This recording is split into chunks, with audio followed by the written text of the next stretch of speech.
Assalamu alaikum wa rahmatullahi wa barakatuh. Bismillah wa alhamdulillah. Wassalatu wassalamu ala rasulillah sallallahu alaihi wasallam. Welcome, guys. Today I want to show you, see, the church fathers, they have some criteria. They are the ones that made this charge, okay? So we use it against them, okay? So you might be wondering, how do they maintain monotheism, okay? These same church fathers, if you read their works, they're actually charging other people with Tritheism and Polytheism, basically. So the same people we today, Muslims, who consider them as polytheists, they also have criteria of charging other people with polytheism. So this is one of them I'm going to share with you guys today. So they have this notion that, imagine you have three gods, okay?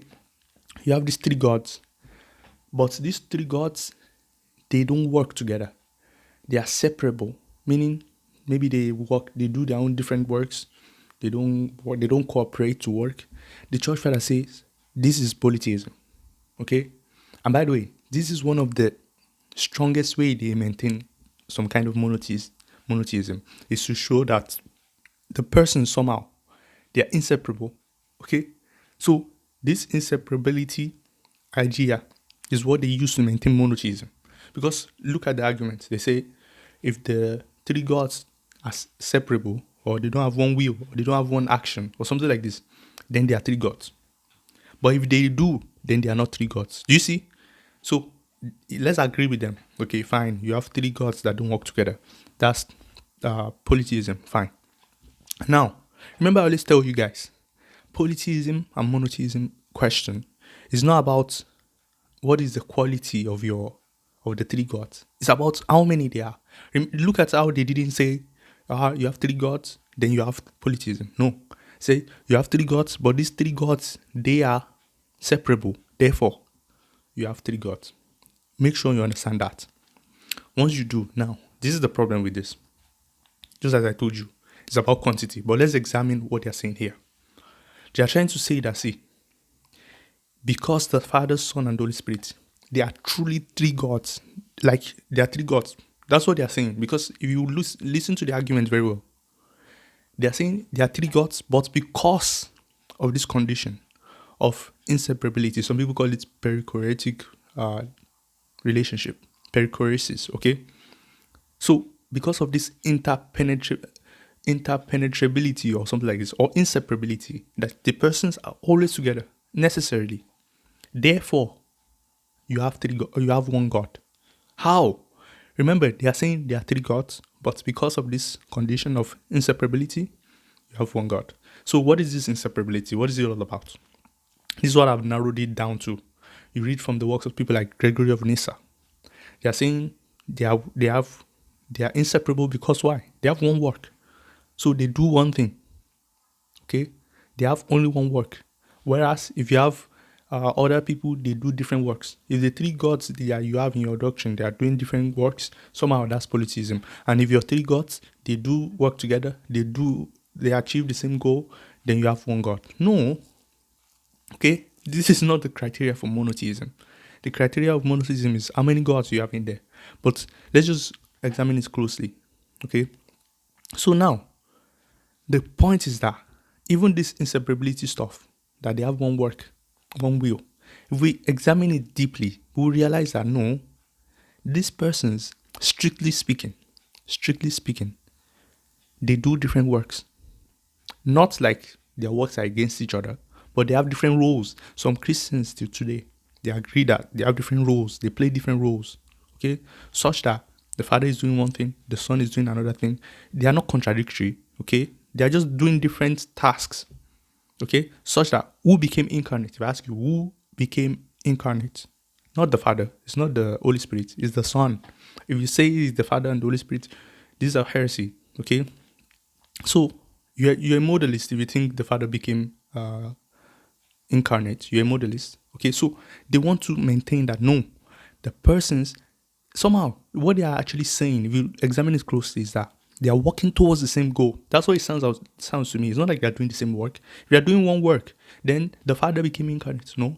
So, for example, the Father caused the Son and the Holy Spirit to exist. The Son did not cause himself. The Son did not cause the Holy Spirit. But by the way, there's the Western, the Catholics, they believe the Father and the Son caused the Holy Spirit. Any which way, there's some different roles and action that is being done by the persons that you cannot ascribe to all of them. Incarnation is one of them. The Son did that, not the other persons. Okay? Causation, causing the other persons. The Father did that. At least the Father caused the Son did not cause the Father. So at least that work that was done, the Son didn't do that. So if you I think what they mean is that if you're three gods, they do different works that are not trying to achieve the same goal. Okay? Then you have three gods. See, I'm just saying, like, even if we were to reason with them, this is what it leads to. We find out that, strictly speaking, both the guys they are doing different works, they are not working to the same goal, they are doing different works, they are still three gods. And the ones that are working towards the same goal, they are still doing different tasks, different works, but trying to achieve the same goal. Do you see? So at the end of the day, we see that it's still polytheistic. Even this inseparability doesn't work at the end of the day. So I just want to show you that whether you have three inseparable gods or you have three separable gods, you still have three gods. And that's not polytheism. So I've shown you that all their criteria that they try to use to maintain monotheism, is insufficient. Inseparability, love, and all of that. But I want you to pay attention to this. If there's anything you take away from this video, take this away. They are the ones that set this criteria. That see, they lay it on themselves. This is what I get from this. They lay it on themselves. They say, see, if it were to be the case that their work was different, then we have three gods. They are the ones saying this. So what you get from that is that they are admitting that it's three gods, but because of this condition, it's not three gods somehow.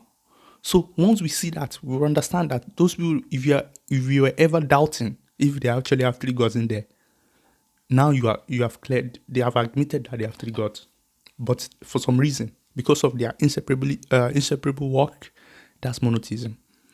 For example, you have people like Gregory of Nyssa. Gregory of Nyssa says you have three men. Someone asked him, like, if you have three men, why are we saying three men, not one man, since they have the same one human nature? And you have three persons in the doctrine of the Trinity, it's one divine nature. Why don't we call them three gods?